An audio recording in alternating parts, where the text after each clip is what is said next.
going to go into executive now, and I'd like to ask Lorraine if you could join us to take the yearbook photo and then back out. Sorry, folks, got time to do.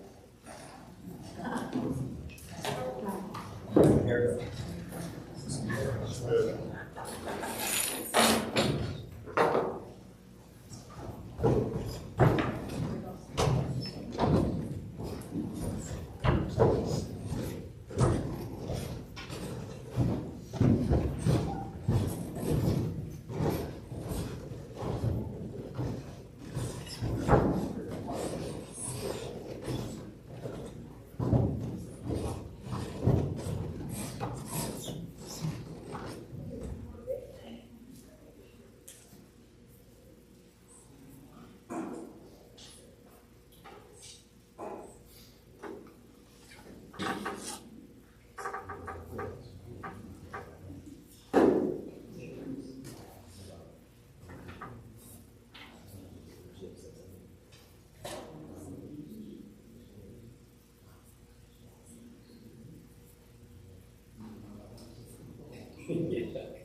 That's why we're not school. You're yes,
Agenda, we have item 4, reports. We'll begin with the superintendent's report.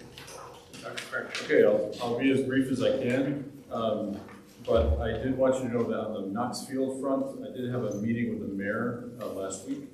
We discussed some of the problems with safety on Knoxfield, and I want to remind you that we're waiting for federal approval and state approval of the Educational Foundation, which I hope will go a long way through fundraising on the outside to help fund some of the things that we need to keep Knox in order and safe even. The mayor and I did talk, and Mr. Wood and I talked a little bit. Well, no, actually we didn't talk, but this initiative, this discussion of locking up at dusk until dawn is here again. I remember when I came on board, the superintendent made that decision to put the locks on.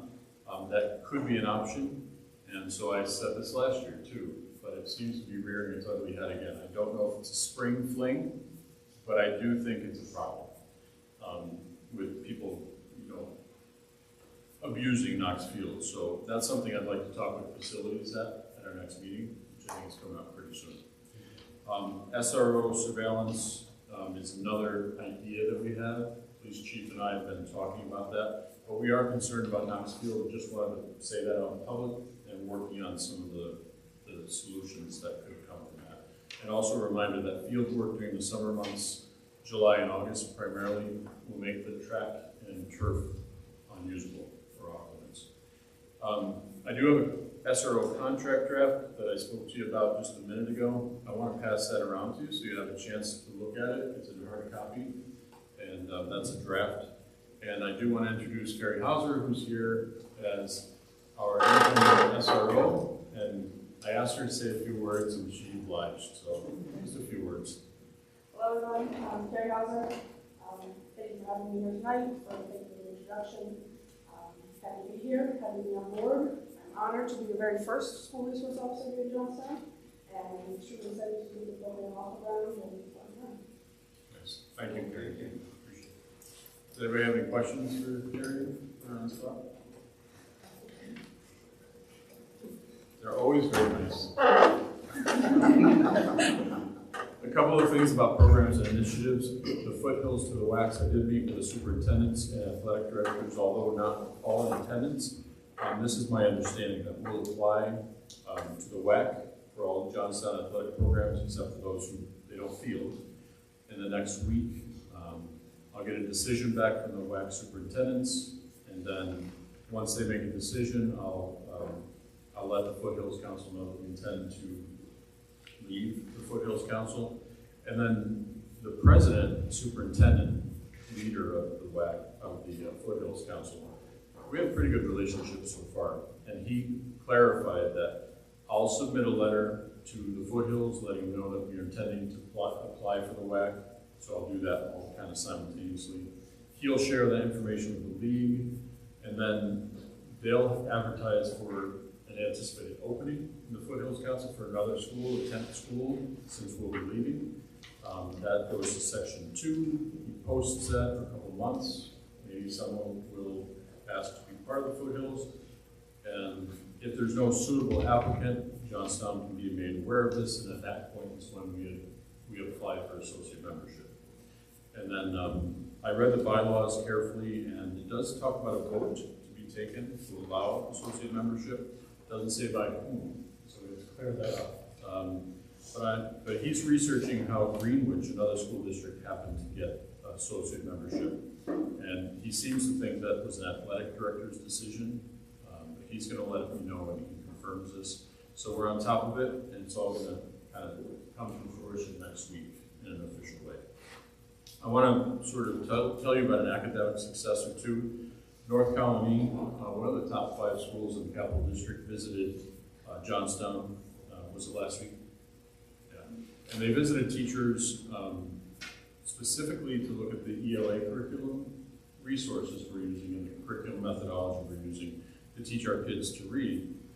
And I received this note of thanks back from the Director of Curriculum. Good afternoon, my name is Brian. I'm the Director of Curriculum for Instruction at the North Colony Central School District. I'm ready to let you know that we had a team come to visit your elementary schools last week, and we are vetting reading curriculum options. And your district, under the leadership of Nicole Panton, has been an incredible professional partner to us. We have met your teachers virtually, and last week we were able to spend the day in your classrooms. Let me say that we came away so impressed. Your teachers are committed, open, student-centered, and smart. Your principals have crafted schedules that are creative and afford students opportunities, and we're so welcome. We couldn't be more appreciative for the cooperation Johnstown has shown us. Again, thank you for allowing your team to lead as they do. We are better for the time we have spent with them, and that's great. This is really good stuff. I hope the end of the year goes well for you and your district. My best. And that was from Brian Deneen, the Director of Curriculum. And then I think Scott, Nicole, and Bobby presented today at New York State Education Department conference, I think, at the New York State Museum, and cited Johnstown specifically for its effective use of the school improvement funding. And they hope to continue to use us as an example for attendance initiatives like the Success Mentors program. And we have a quick video just to show you what's been going on in the Success Mentor program. Play that.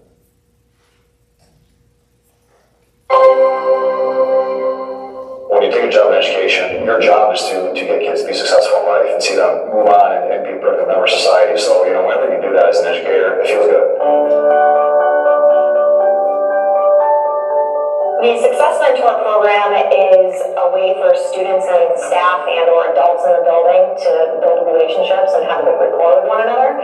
It is more or less to make sure kids feel comfortable here at school. Hi, how are you today? Good? Can I get help this morning? How was your weekend? A lot of kids have a lot of issues at home, so it gives them a chance for them to talk to somebody besides just knowing that you're just a teacher teaching them. It gives someone to have an outlet to talk to when they're having a bad day. Someone just stop in and talk to me and just say hi. Some students need help with their classwork. Some just need to know there's somebody there. You're kind of in their ear, giving them what they need to hear and giving them any guidance, letting them know what they need to do and just say, listen, you can do this. And you got this far, don't give up. And, it's been working pretty well. I think we're going to apply that one. When Miss Casey first brought it up, I was worried about it because I didn't know how to take it.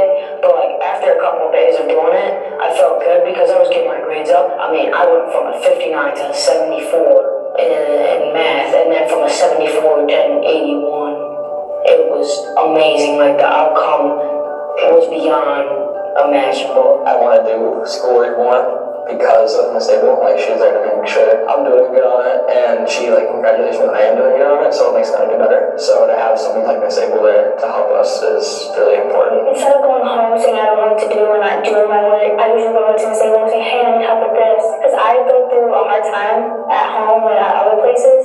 So having her with me, it's so much easier for me to actually get caught up on work and do my work, and it was so much easier. 1, 2, 3, ready, and low air. I think giving that outlet for students to speak with a staff member or just an adult that they don't know and get to have that type of relationship with, I think it's extremely important because they're not always comfortable going home and talking to mom and dad or a family member about something that might be taking place. They know they have someone here that cares about them, wants them here, looks for them, and will try to figure out ways to get them here. I've just seen it grow from my two kids since the beginning of the school year. It's unbelievable. And they act like young adults, and they're both going to graduate and walk. And, hopefully that not only that do they walk, but they have some successful tools to get them through in life, working, school, whatever it may be. To me, this is a very important program. When I asked my other mentors what he thought the program did it make a difference to him, and I shouldn't probably say this, but he said, hell yeah. He said, because someone had your back. And that's important to them, because even though, yes, you're there to learn and so forth, you know that someone had your back.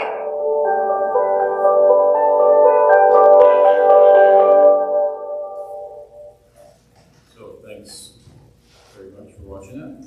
On the budget, I want to thank you for your support. I want to thank the community for their support. I want to welcome Dave and Joelle for another term. Thank you. And just a reminder, last night's vote, I think we were down a couple of hundred voters, and the vote margin was pretty good. It was down 4% from last year. What concerns me is that we understand that consistency is key, that the knowledge that this board has, that this leadership team and that sort of thing has, is really important. And I think complacency is going to be our enemy. So I think those 200 people that didn't come out to vote, I think they probably could have been supported, but I think people become complacent when there's not a lot of controversy and things like that. So we need to work on that for next year, but still a good showing. Transportation, I want to introduce Julia, not Laura Bellinger. She's out there waving to you, and she's started already. She started Monday, right? Yes. And it's nice to have you aboard, Julia. I'm excited to be part of the team. Thank you. Is it fixed yet? Is it fixed yet? Getting there. Okay. You just had to say yes. Oh, Well, Julia knows, and Alicia has led this, but we have a study ongoing through a company called TAS, and that study tells us that single runs are definitely possible for next year. Centralized bus stops are definitely possible for next year, and more efficient routing is possible. And the outcome of that should be concrete recommendations that will come in a couple of weeks from the study. So the next steps are for Julia to get familiar with the district, information software, the software we use for routing. Routing is going to be a very important aspect of the improvement efforts here, and I'm anticipating just a breath of fresh air sweeping in the month of August into September for transportation and Johnstown students overall. And I want to thank you for your support there. Not to mention that communication with our families in the community will be a huge part of that in advance of the school year. Interestingly enough, I'm done, except the election, the vote last night. 25% of our voters were between the ages of 70 and 79.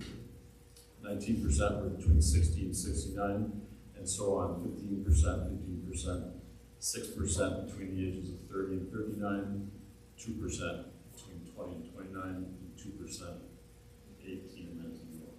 So we obviously see what that's all about, and people we need to reach to come out and support the school, or not support the school, but come out for sure. Thank you. All right, thank you, Dr. Crankshaw. Next on the agenda is employee leadership reports offered by Nancy Lisicki from JPA. such an exciting night with all the good news, budget passing, re-election of Ms. Richardson, Mr. DeMore, and the potential, I assume it's going to happen, tenure appointment of one of our members and the hiring of some new members. It's a good night. I'm here for the third time to talk to you about JPA mini grants, realizing that we give out a lot of grants. That I think goes to talk about how much JPA supports its members, who in turn support students by finding different avenues to get them what they need. Tonight, Mr. Scott Chamberlain is going to talk to you about what he utilized his mini grant money for. Scott.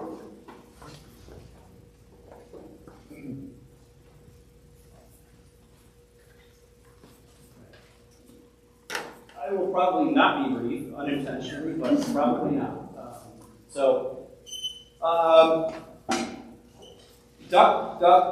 Duck, mouse is the way I branded this. So let me give you some background on what I'm talking about here. So, is that the next slide? That got out of hand quickly. Okay, what's beyond that one? Okay. How about, all right, how about the next one? Okay, let's go back. All right, I'll just talk, I'll talk here. All right, so I teach computer science and math at the high school and also some junior high courses. So this year I teach 3 computer science courses. They're all at the high school level on our schedule. And so part of the presentation is going to be like specific needs in the classroom and what I wanted to get the grant for and how I used it. But also you're going to hear some just propaganda on just the program itself and try to prop that up. So I mean, computer science careers. If you look at the numbers, and this is how I kind of started my recruiting effort for when I did a tour of the study halls in September. So if you talk about median wage for all comp sci IT type jobs, as of the latest data, $97,430 is the median salary in the field. When you compare that to, okay, there we go. So if you compare that to the median wage of everything, you can see that it's well more than double the age of all jobs out there. The more alarming thing, and it's not just a comp sci thing, but the more alarming number is the number of vacancies and the growing problem of being able to find qualified talent. So you can see the numbers as of 2021 and the projection by 2026.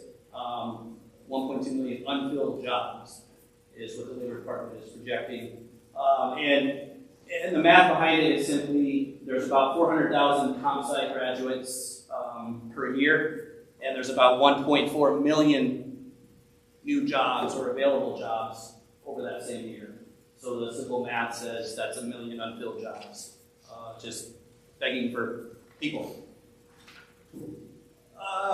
Yep, that's the next one. Okay, so here in Johnstown, we are using the Amazon Future Engineer program. Currently, it lives in 7 through 12. It had some introduction last year in grade 6, but I think the Warren Street logistics and the 4 grades in there and all the scheduling concerns,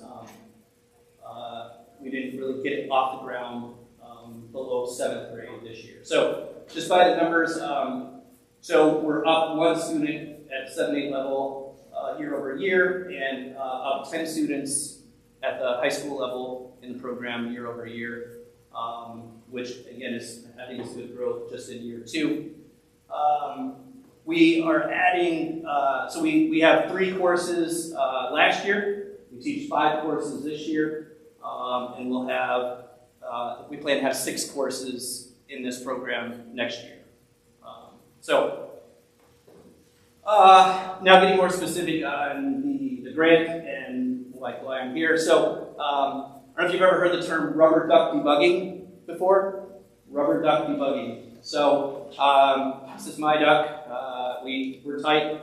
We have a lot of conversations about code that looks great but just doesn't run the way it should.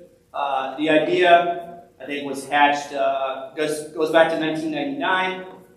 A couple of fellows wrote a book called The Pragmatic Programmer, and the authors describe a technique where somebody just decided that I'm going to get this rubber duck, and when you are frustrated and you can't figure out how to debug your code or how to solve a particular problem, you just talk the process through to your duck, and just that process of communicating and thinking and hearing yourself out loud, you inevitably figure it out, and the debugging occurs.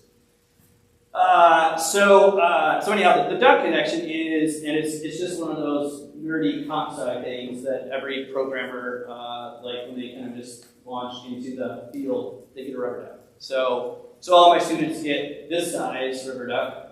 They've got to, earn their way to this size here. But the real need in the classroom, I think, was mice. Not the exterminated kind, but the wireless technical kind. So what I wanted to do is I wanted to get a good wireless mouse for all of my AP students. So that this year that's just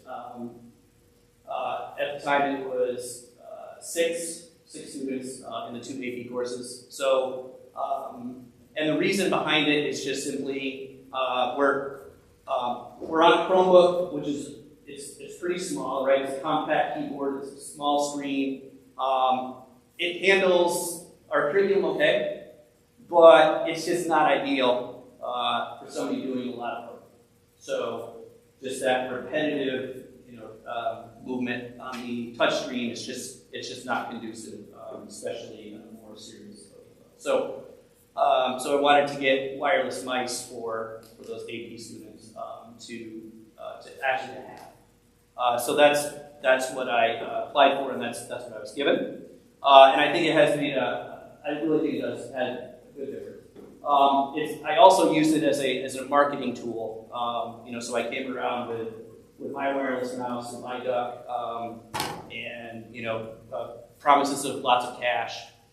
Trying to recruit those classes, and it was actually fairly successful. Like I recruited, I think, 4 students like from my original rosters into the classes. So it works. So if you go to the next one, Alicia. Now just a little bit of wider scope things. I wanted to shout out. We took 2 teams of students to the Siena Programming Contest on March 31st. To my knowledge, it was the first time Johnstown had attended and competed in that.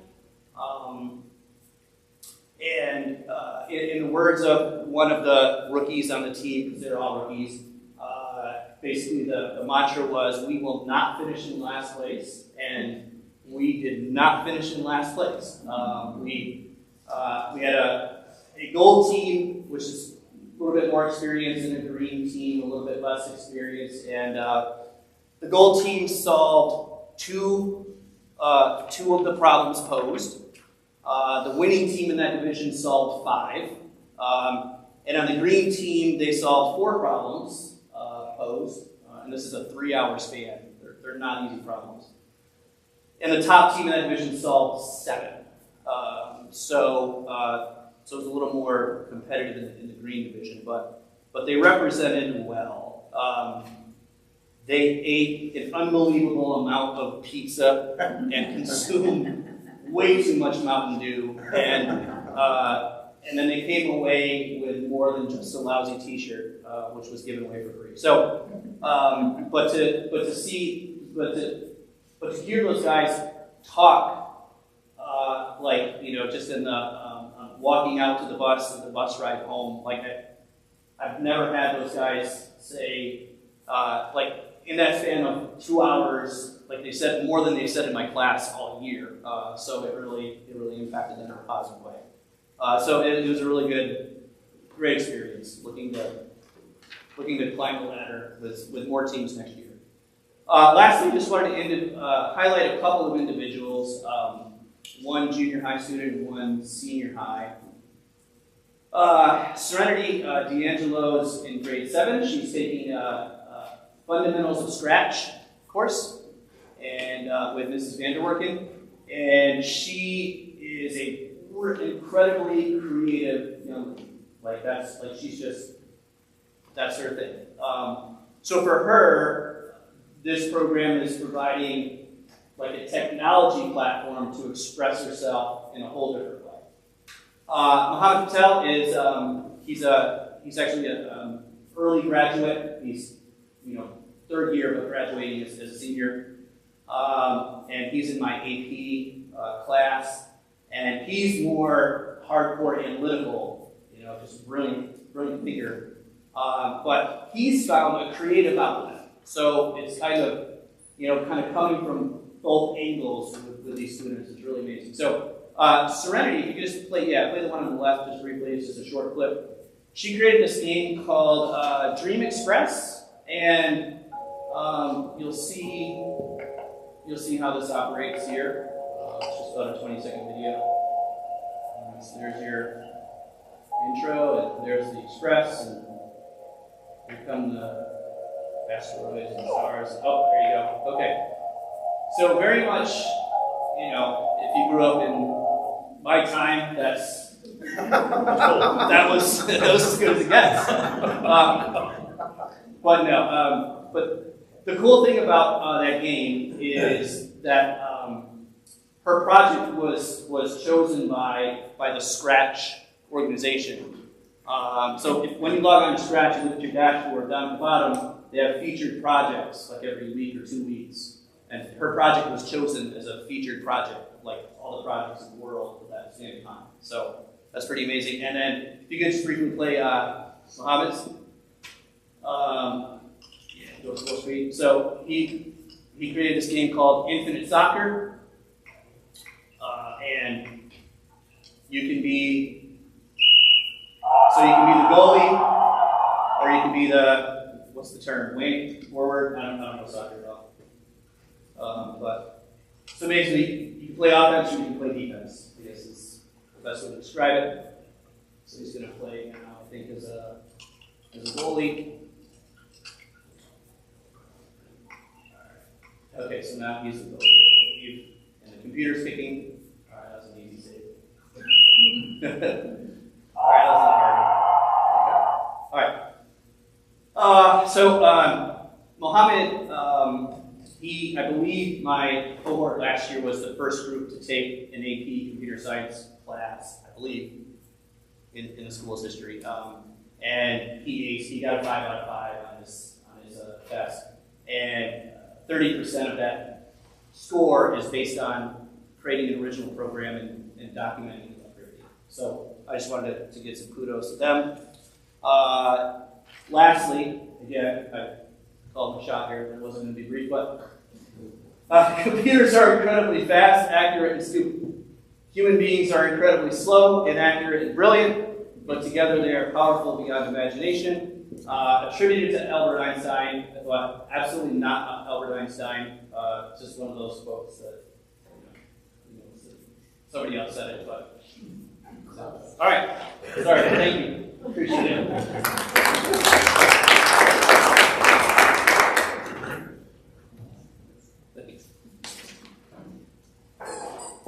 Sorry. The excitement is all around. Okay, on that note, moving on. I do not have a board report to share this evening, nor do we have committee reports. Apparently, we do have one bit of correspondence from the library. Oh, okay. Thank you, Jen. Okay.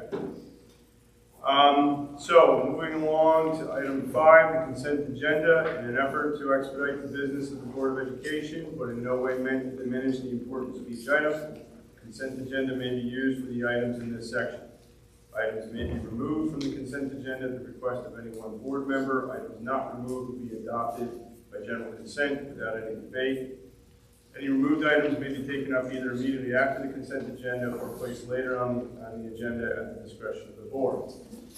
So I'd like a motion to accept the consent agenda as presented, which includes letter A for the consent action business, letter B, consent action personnel, and letter C for the consent action approval of CFE, CPSE, and 504 committee meeting minutes.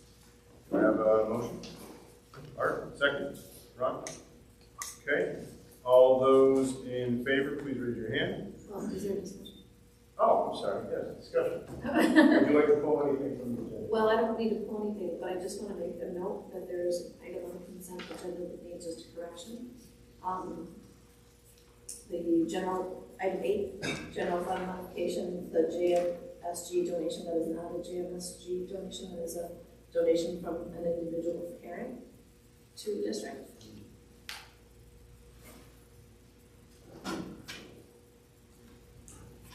In the correction, will we list the parent? We could do Laura Caserta,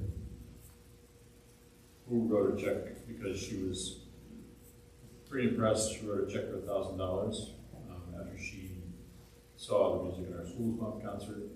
Students' performances were delightful, refreshing to see their dedication to the art, etc. Appreciate all your hard work. Please find a small donation enclosed. I can continue to support music education, provide purchase of something small. Awesome. Great. Thank you for that. Okay, with that modified piece on item 8 in the consent agenda, we have a motion, we have a second. Any further discussion? Okay, now, all those in favor, please raise your hand. Thank you. Unanimous.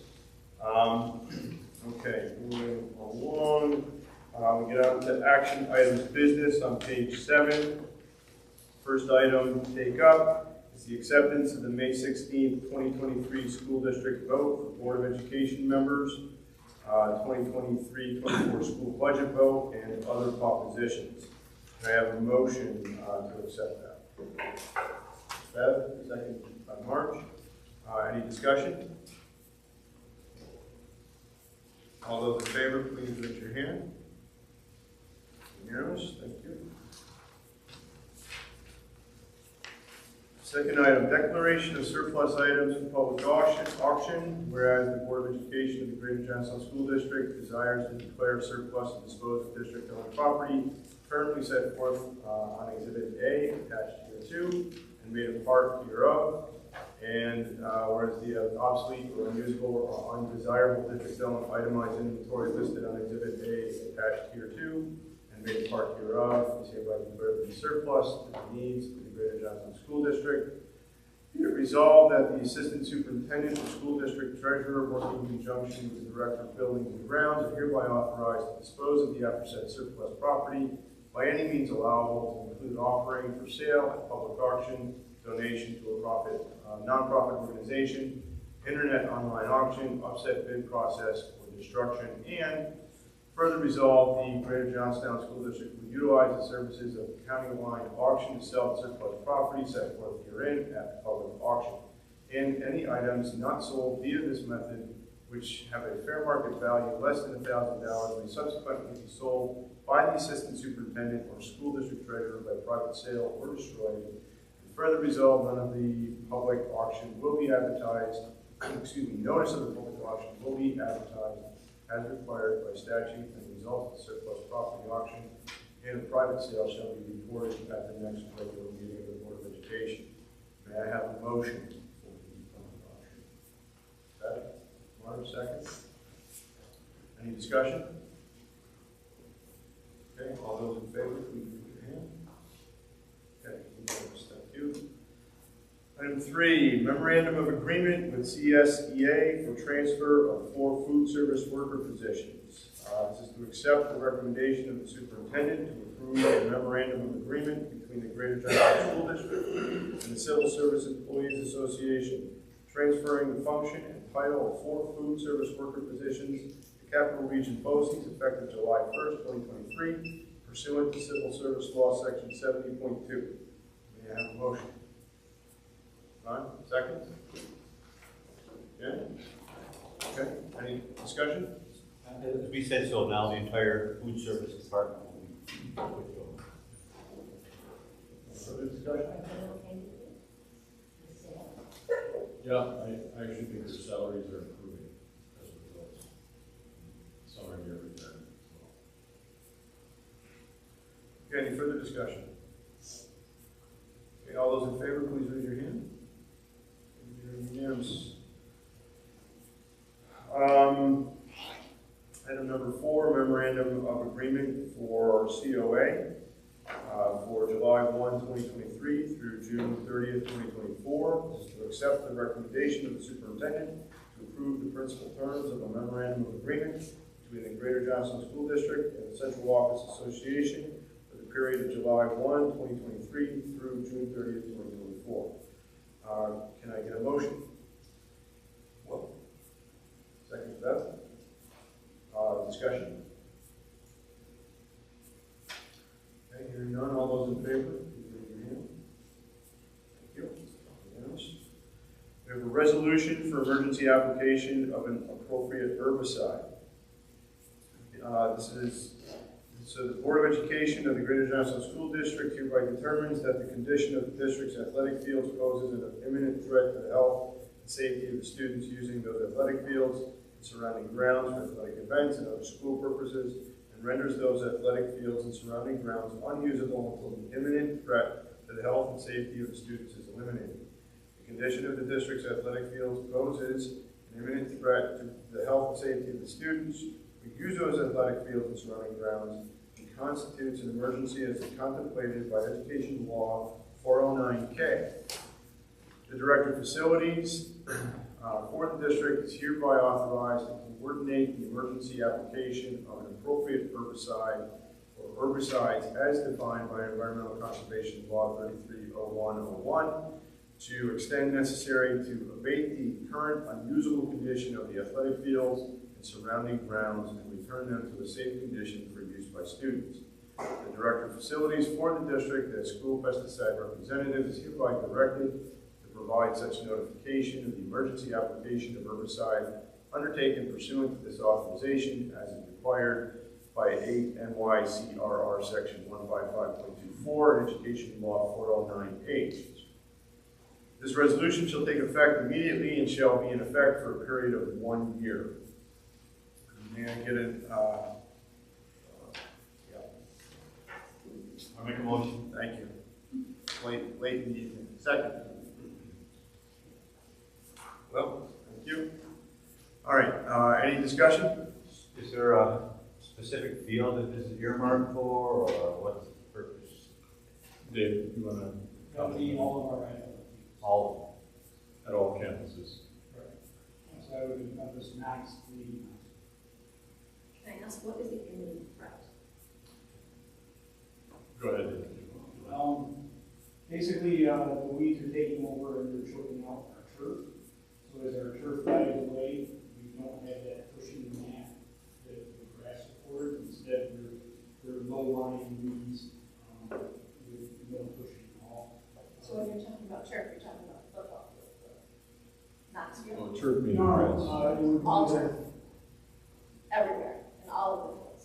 natural turf. Natural grass. So that would be the baseball, the multi-use fields at the high school, the practice fields in the back, practice football field, the JV fields here at Knox, and the modified fields. So basically, when that grass dies away, you're basically playing on a thin layer of leaf, under which is a hard layer of dirt, basically, kind of like concrete. So the risk of falling and hurting themselves is increased, right? So is that the imminent threat? I think Safety, that, safety, or is it can I the just weeds be that we're talking about? honest here, and I think the language is super strong, okay?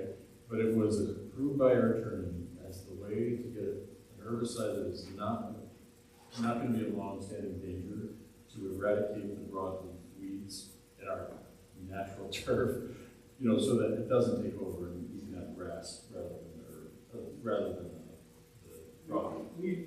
I think it's Kind of strong. taking a holistic approach to maintaining our turf, which has gotten worse year after year after year. You're going to fertilizer program, pH adjustment. We're going to add sulfur to allow the soil, the plants to take up the nutrients we're putting down. But unfortunately, we're also fertilizing the weeds at the same time. So the results are not really. And we have a turf management program as well, so it's just to preserve the. You have a question, Ben? I have a question because I'm concerned about herbicides. Well, I live in the country. So will you do research to see which is the least harmful to people and animals? Yes, well, this comes recommended from a certified, licensed herbicide applicator. There's 900 school districts that he works with that have already approved this, as well as 2 day camps and 1 private cross camp. So he follows all the VA regulations, and this is what he recommends. We let our BOCES health and safety coordinator know the product that we're putting down, and he's done research. We could find nothing where there was any type of concern for lawsuits or anything like that. So I think the summary is that we've selected about as safe a product that we could possibly put down in our fields, but out of an abundance of caution, the statement is worded rather strongly to make it clear that we have to take a very specific action to authorize it. So, and I guess my final question is, will there be, just a time where this is, like, all the fields aren't usable after the application? Or is it immediately done? Dave also researched this, we talked about this. There is specific times that you have to be on and off the field that I don't want to swim right now because I will, but all regulations will be followed. And whichever one is strongest, obviously we have requirements, and if the manufacturer requires them stronger than that, that's We're talking days. We're talking Yeah. like 48 hours, that sort of time. Those little flags up or something. I'm imagining it'll be marked. Yes. Anything that is not fenced and be secured must be flagged a specific distance, I don't say. It will be marked. Again, this is what this company does. Are you doing this during the school year or after the school year? We're hoping to, I talked to Brian a little bit, there's a window in there between when summer recreation starts and school ends if we would finish. Obviously, what I want to do is build construction for regular programs, whether it's summer or school. Any further discussion? Okay, with all questions answered, please raise your hand if you are in favor of this motion. Okay, unanimous vote. Thank you. All right, on to action items personnel. First up would be the 10-year appointment of Kelly Coppola, school counselor. This is to accept the recommendation of the superintendent pursuant to education law and the provision of Part 30.3 of the rules of the Board of Regents. Kelly Coppola, probationary school counselor in the school counselor tenure area, having been appointed to such position on September 26, 2019, be appointed to tenure to the position of school counselor in the Greater Johnstown School District. Be it shown that Kelly Coppola holds a valid New York State certificate to serve in the aforesaid tenure area. Be it further shown that the probationary period of Kelly Coppola will expire on September 25th, 2023. May I have a motion to accept? Well, second. Bev? Any discussion? All those in favor, please raise your hand. Mr. President? Yes. At this point, could we put everybody who's not here tonight on a consent agenda? Well, I thought that one. You guys just don't like me reading.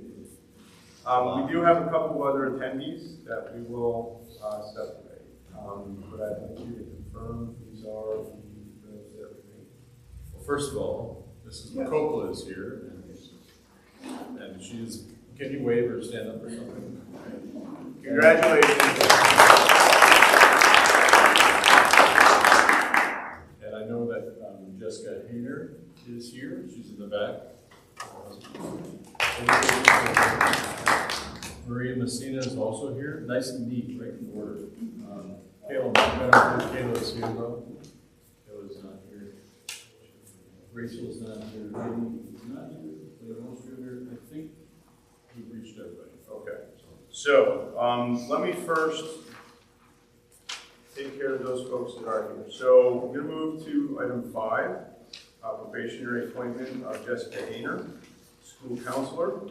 This is to accept the recommendation of the superintendent to approve the probationary appointment of Jessica Hayner as school counselor in the school counselor tenure area, effective August 29, 2023, for a 3-year term, tentatively scheduled to conclude on June 30th, 2026, contingent upon successful completion of the probationary term and having received composite or overall annual professional performance review, ratings of either effective or highly effective in at least 2 of the 3 preceding years, and a rating higher than ineffective at the conclusion of the 2025-26 school year.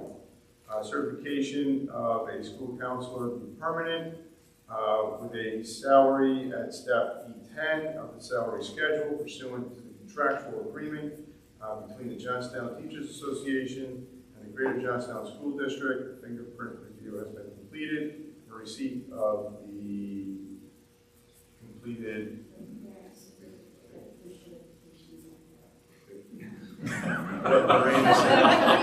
Okay, we're on a roll here tonight. So, yes.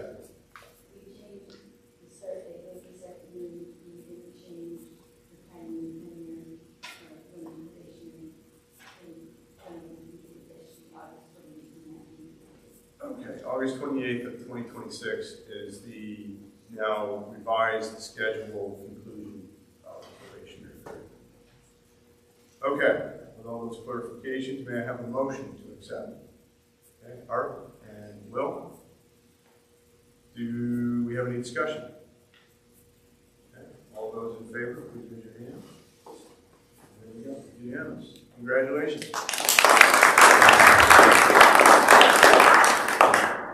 Okay, we have a probationary appointment of Maria Messina, teaching assistant, to accept the recommendation of the superintendent to approve the probationary appointment of Maria Messina as teaching assistant in the teaching assistant tenure area, pending certification by December 15, 2023, and pending fingerprint certification. This appointment is effective August 29, 2023 through August 28, 2027, at a $15.50 per hour, 7.5 hour per day, 4 day per week, pursuant to the contractual agreement between the Johnstown Teachers Association and the Greater Johnstown School District. Can I have a motion to accept this recommendation? Will? Second? Mark? Any discussion? All those in favor, please raise your hand. We are unanimous. Congratulations.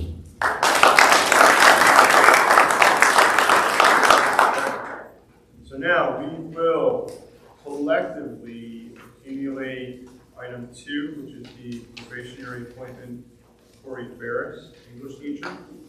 Item 3, probationary appointment of Caitlin Murphy, school psychologist.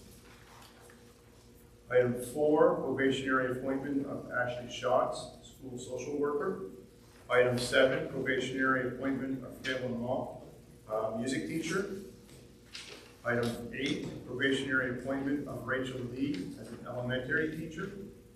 Item 9, probationary appointment of Heidi Chamberlain as teacher aide. Item 10, provisional appointment of William Ostrander, custodian. And item 11, provisional appointment of Jessica Sanders as administrative assistant. We will collect these as a consent agenda item. So can I get a yes? Number 3 in the report, change the date when the patient ends from the Okay. Everybody hear that okay? Okay, so with that minor correction to those 2 other items included in the consent agenda, under action items personnel, can I get a motion to accept? Art, second, Will. Any discussion? Okay, all those in favor, please raise your hand. Unanimous. Thank you. Okay, board discussion. We have some readings related to the first reading of revised policy 5600 for wellness. We have a first reading of, well, does anybody have any questions about that revised policy 5600? May not have had an opportunity to read these yet. Revised policy 5630, facilities, inspection, operation, and maintenance. We have a revised policy 5660, meal charging and prohibition against meal shaming. Okay.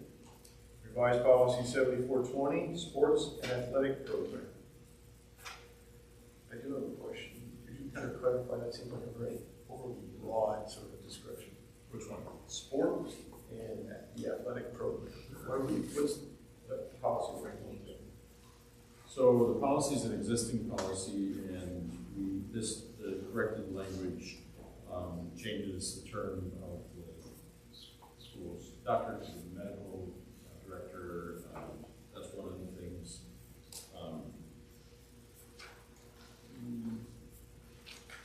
Simple language changes, honestly.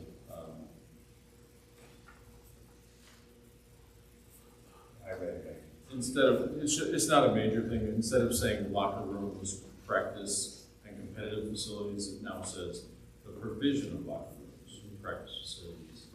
But just generally speaking, it's policy, just updated language. But the policy is covering how we provide sports and athletic. But it does add a whole component of sudden cardiac arrest. Okay. So it addresses that law. Okay. And that's really the difference, I think. Okay. Okay, if there's no questions about or discussion about any of those things, we'll move along. Board self-evaluation results, do we have those results?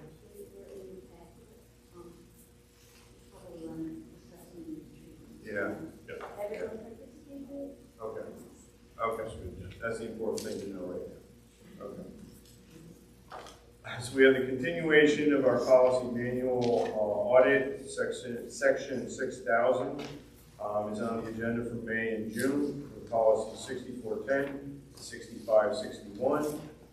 Some informational items, May 23rd at 6:30 p.m. here at Knox is the Facilities Committee. June 6th is the Academic and Extracurricular Committee at 5:30 p.m. June 6th is also the Audit, Budget, and Finance Committee at 6:30 p.m. here at Knox. June 15th is the Board Business Meeting here, 6:30 p.m. We do not have any further need for an executive session. So, may I get a motion for adjournment? Well, second Ron. Any discussion? All those in favor?